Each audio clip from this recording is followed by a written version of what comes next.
దేవుని యొక్క శక్తి కావాలి, లేకపోతే మనం లేపగలం. అందుకే 25వ వచనం చేసుకుందాం.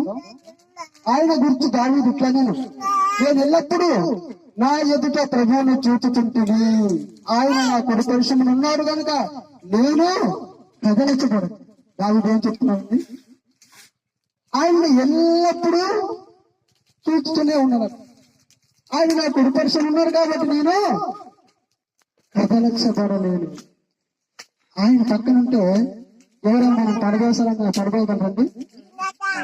పడగలేరు. దేవునికి స్తోత్రంలో పడగలేరు. కారణం ఎందుకంటే ఆయన శక్తివంతుడు.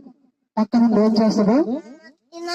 ఆయన మనల్ని నడిపిస్తుంటాడు. ఆయన మహిమ చేత నడిపిస్తూనే ఉంటాడు. కానీ మనుషులు మన పక్కన ఉంటే ఏం చేస్తారు? ఏదో ఒక దినాన్న